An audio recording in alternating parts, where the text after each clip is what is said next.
लखीमपुर खीरी कांड में एसआईटी ने एक रिपोर्ट दी है जिसमें उन्होंने कहा है, जिसमें उसका कहना है कि ये एक सोची समझी साजिश थी। हमारे साथ है असदुद्दीन ओवैसी। सर, अब एसआईटी ने कहा है जांच के बाद कि ये सोची समझी साजिश थी और हत्या तक की धाराएं लगाई गई। ये पहले दिन से ही हकीकत सब पर आया हो चुकी थी कि ये प्री प्लान तरीके से, प्री मेडिटेड तरीके से उन किसानों के दरमियान में जाकर उनकी हत्या करना, और मंत्री जी का खुद स्टेटमेंट है कि हम आपको बता देंगे।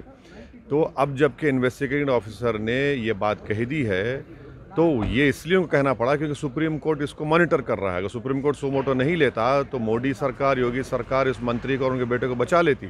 मगर अब जब रिपोर्ट आ चुकी है तो प्रधानमंत्री को फ़ौरन चाहिए कि अपनी कैबिनेट से इस मंत्री को खारिज करें, वरना उन मरने वाले परिवारों को इंसाफ नहीं मिलेगा। इंसाफ को अगर प्रधानमंत्री पसंद करते हैं तो इस मंत्री को फ़ौरन खारिज करें।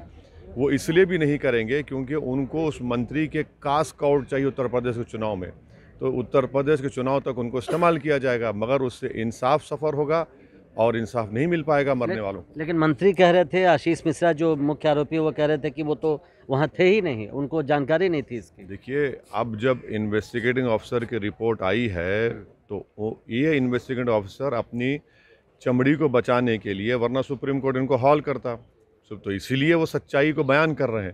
तो हम प्रधानमंत्री से हमारा डिमांड ये है कि फ़ौरन इस मंत्री को अपने कैबिनेट से खारिज करिए और दोबारा ले सकते हैं आप, जब ये ट्रायल हो जाएगा मालूम हो जाएगा। क्योंकि ये कैसा है कि मंत्री जी को नहीं मालूम अपना बेटा इस तरह की हत्या करने वाला है। गाड़ी मंत्री जी की मजाक है, आंखों में धूल झोंक रहे हैं देश की जनता की। आप उत्तर प्रदेश जनता देख रही है, देश देख रहा है। अब जबकि एसआईटी ने खुद माना है सर, क्या इसको अब आप लोग फिर से पार्लियामेंट में उठाएंगे? क्योंकि ऐसे तो देखिए, अब दूसरी पार्टी क्या करती नहीं मालूम, और हम अपनी पार्टी की तरफ से कल एडजर्न मोशन देंगे क्योंकि ये नई रिपोर्ट आई है और हमारी बात को सदाकत और उसको बताती है, तो इसको मंत्री को नहीं, उनको नहीं रह सकते कैबिनेट में, उनको हटाना चाहिए। एक आखिरी सवाल, महंगाई पे एक रैली थी जयपुर में ओवैसी साहब, उसमें राहुल गांधी हिंदू और हिंदुत्ववादियों की बात कर रहे थे कि ये देश हिंदुओं का है, हिंदुत्ववादियों का नहीं है। राहुल गांधी महंगाई की रैली में ये कह रहे थे। देखिए, अफसोस है कि पंडित जवाहरलाल नेहरू की औलाद नस्ल में से आते हैं और कह रहे हैं कि देश हिंदुओं का है। ये देश क्या, जो हिंदू नहीं है, जो मुसलमान हैं, जो आदिवासी हैं, जो दलित हैं, जो किसी मज़हब को या खुदा को नहीं, उनका देश नहीं है। क्या कह रहे हैं ये? इनको पढ़ना चाहिए संविधान। ये देश का कोई मज़हब नहीं है, ये देश सब मज़हब को मानता है और जो नहीं मानता उसको भी सेलिब्रेट करता है। तो ये बेसिक चीज़ उनको संविधान की समझ में नहीं आई, तो क्या बात करेंगे वो?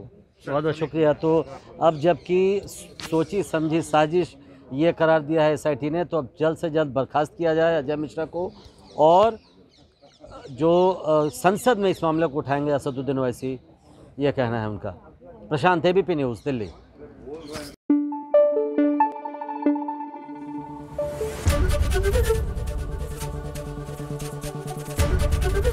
एबीपी न्यूज़ आपको रखे आगे।